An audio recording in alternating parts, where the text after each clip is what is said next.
Assalamualaikum warahmatullahi wabarakatuh. Baiklah, bertemu lagi dengan saya Rahmi Widya Purnama dengan NIM 190563201057, mata kuliah seminar usulan penelitian dengan dosen pengampu Bapak Cirairan Basole SAP MAP. Saya merupakan mahasiswi dari Universitas Maritim Raja Ali Haji, Fakultas Ilmu Sosial dan Ilmu Politik dengan program studi Ilmu Administrasi Negara. Pada kesempatan kali ini, video saya bertemakan tentang tips dalam menyiapkan bahan presentasi yang baik dan menarik. Nah, semuanya, kenapa sih kita perlu banget mengetahui tentang hal ini gitu? Tentang hal dimana kita harus tahu nih bagaimana cara menyiapkan presentasi yang baik dan benar. Nah, jawabannya karena sebagai seorang penyaji, kita harus dapat memastikan orang lain atau pendengar menangkap ide, gagasan, ataupun pesan kita dengan baik dan benar. Nah, pada kesempatan kali ini saya akan memberikan 2 tips menyiapkan bahan presentasi yang baik dan menarik. Nah, tips yang pertama yaitu adanya hal-hal yang perlu kita hindari. Nah, apa saja sih hal-hal yang perlu kita hindari dalam melakukan presentasi? Yang pertama yaitu membagikan materi sebelum presentasi dimulai. Nah, kebanyakan orang yang akan melakukan presentasi, baik itu mahasiswa, karyawan, trainer, atau pembaca lainnya, akan membagikan terlebih dahulu materi atau handout yang sebelum presentasi dimulai. Ternyata hal tersebut ialah sesuatu yang harus dihindari karena audiens tidak akan fokus pada materi yang akan kita sampaikan saat presentasi nantinya. Nah, selanjutnya yaitu yang kedua, melakukan humor dengan cara berlebihan. Nah, ingin menciptakan suasana presentasi yang santai dan nyaman itu memang diharuskan. Karena biasanya baik penyaji maupun audiens akan menikmati presentasi tersebut dan materi bisa diterima dengan baik. Tetapi, jika kita ingin mencairkan suasana dengan humor, alangkah lebih baik untuk tidak melakukan dengan cara berlebihan. Karena acara presentasi tersebut bisa menjadi acara lawakan di mana audiens pun lupa dengan inti presentasi yang akan kita sampaikan. Sementara yang ketiga yaitu kita menghindari rasa gugup saat melakukan presentasi. Nah, perasaan gugup merupakan hal yang wajar saat presentasi. Bahkan orang yang sudah terbiasa untuk presentasi pun masih mengalami hal ini. Hanya saja mereka sudah biasa untuk mengatasi hal-hal seperti ini. Perasaan gugup ini terjadi karena berbagai hal. Bisa karena ditunjuk untuk presentasi mendadak, materi yang kurang lengkap, atau hal-hal yang bersifat teknis seperti laptop tidak mau menyala, mati lampu, hingga peserta tidak menanggapi saat menyajikan presentasi. Selanjutnya yang keempat yaitu kita tidak boleh terlalu fokus pada slide atau laptop saat presentasi.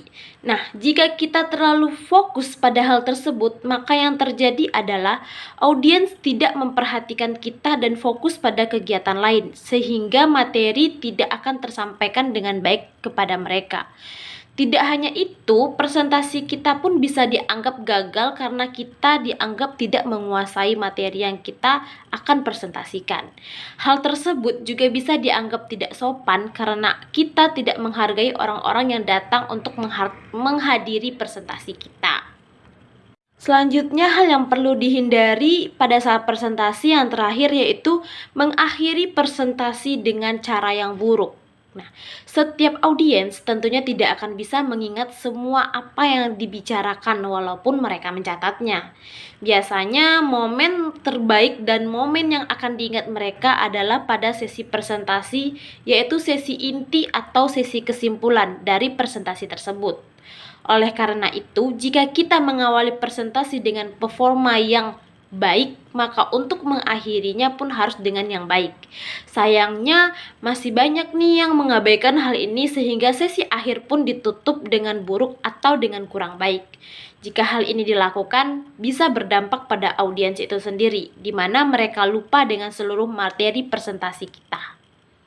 Nah, itu merupakan tips yang diharapkan untuk tidak dilakukan dalam presentasi. Selanjutnya yaitu tips yang disarankan dalam kita melakukan presentasi. Apa-apa aja itu? Yang pertama, memadatkan jumlah slide yang kita gunakan. Aplikasi yang biasa digunakan membuat presentasi yaitu PowerPoint, yang artinya slide yang kita presentasikan tersebut tidak perlu terlalu banyak selama dapat mewakilkan poin penting yang ingin kita sampaikan. Yang kedua, menggunakan jenis huruf yang mudah dibaca dan ukurannya yang tepat. Dengan jenis huruf yang mudah dibaca dan jelas, kita akan mengurangi resiko kejenuhan audiens pada presentasi yang disajikan. Setidaknya mereka dapat membaca apa isi slide yang kita sajikan dan memahami poin tersebut.